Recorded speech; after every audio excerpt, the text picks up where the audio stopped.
Here is the testimonial of Professor Yemi Osinbajo, 8 years after being vice president, or after 8 years of being vice president of Nigeria.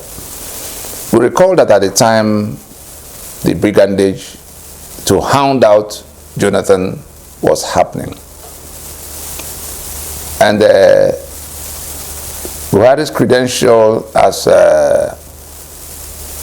an extremist, religious bigot, champion of Boko Haram and its allies, was cause of anxiety in the land. And so the emergence of Yemi Osinbajo as a running mate became the immediate answer. Oh, pastor, professor of law, Christian. As vice president, that nobody will do anything untoward. 8 years after, where are we?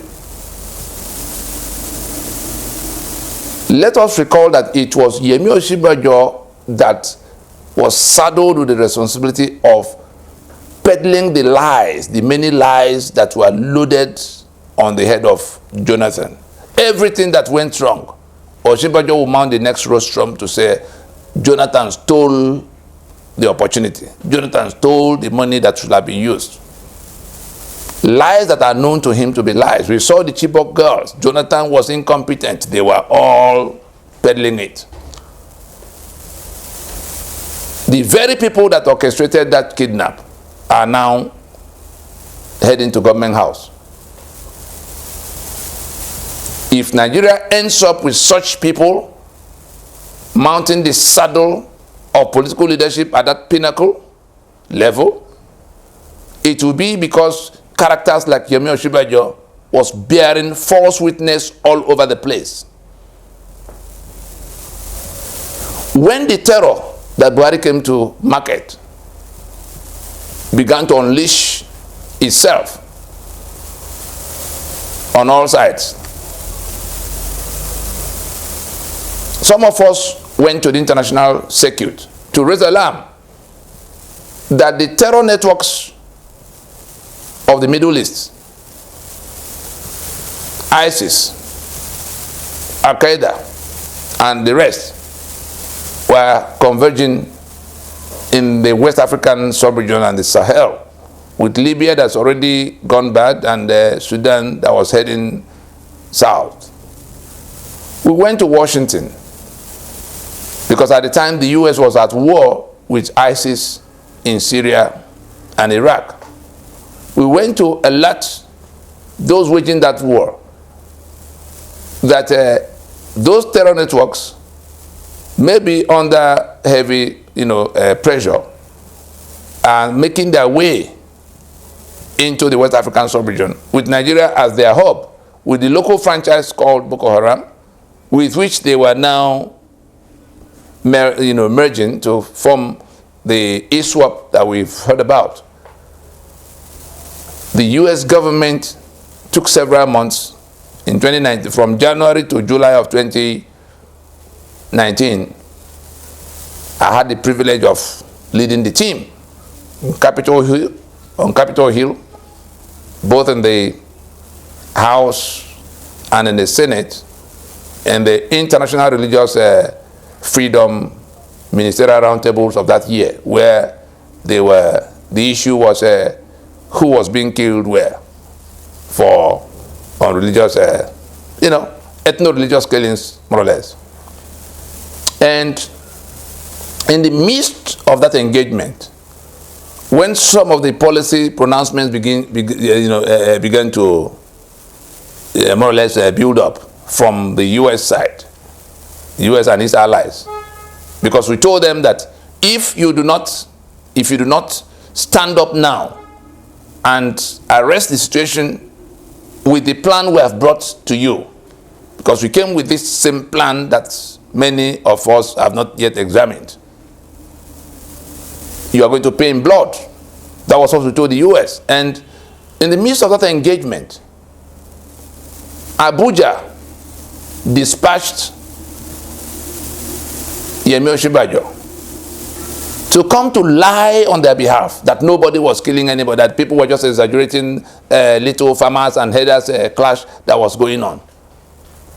And he actually came. I was in Washington. It was what I was doing that he had come to discredit, to tell them that, oh no, it cannot be so. Unfortunately for him, before he came, those who ought to know already listened and had proof of what even their own intelligence already had some evidence of what was going on. But we now came as witnesses. I'm sure many of us saw the pictures of those interactions on Capitol Hill. The victims themselves came. The mother of Leah Sharibu was there, and the Adara Kingdom chief people, the one they killed, El Rufai and co, found a way to get rid of.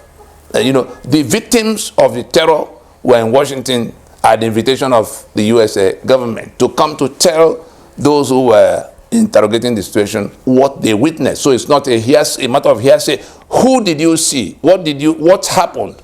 Oh, we were invaded. Who did you see in that invasion? They were Fulani herdsmen, as we know them, we recognize them when we said that. They were killing. What were they? They killed, they bombed, they burnt houses, they maimed, they cut people. So the U.S. got first-hand information from the actual witnesses, not people who told others to come and tell. In the midst of all of that, Yemi Osinbajo turns up in Washington to come to say no such thing was going on, that it was merely climate change. And of course, he was called a shameless liar. The vice president of the U.S. at the time, Mike Pence,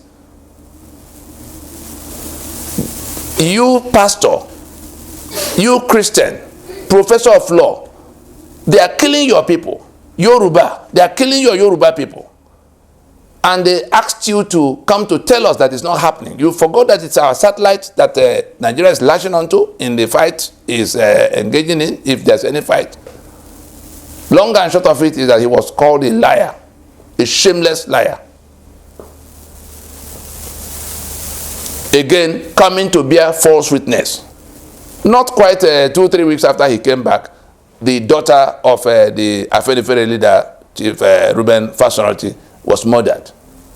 Of course, his principal was quick to go to say that, yes, where are the cows of the people who were arrested? That is not Fulani herdsmen that killed.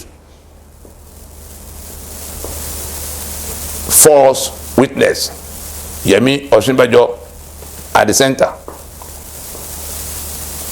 When it came to when they started looting the treasury in the name of arresting poverty that has now grown so deep, he was the one that was given money to go and share in the open marketplace, trader money, and he was happy to be given. Have we become an Amajiri? Have we become an Amajiri economy? That people who ought to be reworking the frame of the framework of the economy to get people into productive activity were now taking money from the treasury with no database for who they were going to give, and then just frittering away billions in the name of money you insert into people's hands in open market, poor people, insulting them further with the paltry sums they were given out.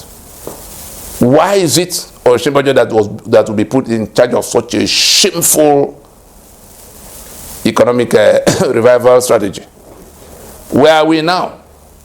Poverty has now relocated its headquarters, global headquarters, trader money. Not long after, allegations began to fly when the time to go and contest for who will become a candidate. Of course, it became skeleton in the cupboard that had to be used to contain. The same Yemi Osinbajo was the one that was used to go to launch what they call the national livestock, whatever. At the time, the rest of us were struggling to block the Ruga that was being pushed by the Fulani agenda headed by Buhari. They say, oh no, national livestock. He went to launch it on their behalf. Of course, it collapsed because nobody will give them land. Anything that had to do with giving out land for Fulani to come to rear cow or live there exclusively, people were mobilized to reject it. But it was Yemi Osinbajo that went to launch that pretense on their behalf. It failed. Then he turns up again to talk about when they were going to census, in their desperation to dump the Fulani that had come from all over the Sahel on Nigeria as official part of their population.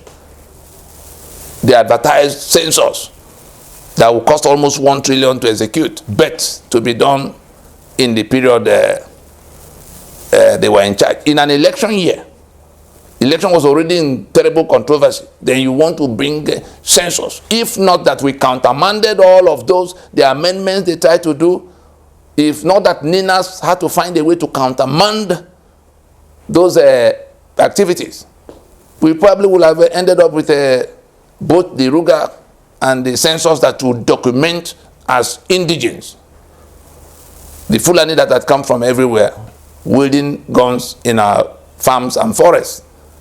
It was the same Osinbajo that raised his voice on their behalf to say that the census should now, that Nigeria should move away from state of origin to a certificate of residence. What does that mean?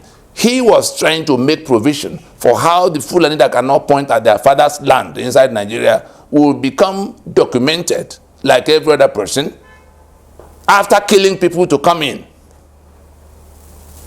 Pantami is there holding the database that will be used to ratify everything.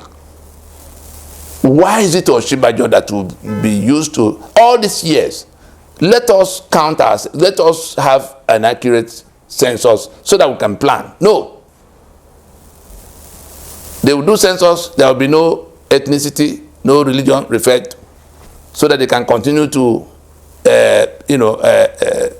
do extrapolation from the wrong premises of many decades. What else, is there to say about this fellow that goes about bearing false witness? When we raised the issue of Fulani agenda, the same Osinbajo was the one that, shouted that it was apartheid. He did not see the apartheid of what the Fulani was doing to exclude other people. But when they were called out, Osinbajo was their defense to say, oh, it's apartheid against them. It's a great pity that Yemi Osinbajo will lend himself to the kind of use to bear witness, false witness all through 8 years, aiding corruption, aiding the killings, because when you go to say that there were no killings going on, you were aiding. Your principal was doing the killing, you were bearing witness on the international circuit because you were to be, you had integrity to offer, integrity of pastor, integrity of Christian, integrity of professor of law. It's a pity, but that is the testimonial of Yemi Osinbajo, Vice President of Nigeria, 2015-2023. We stop there.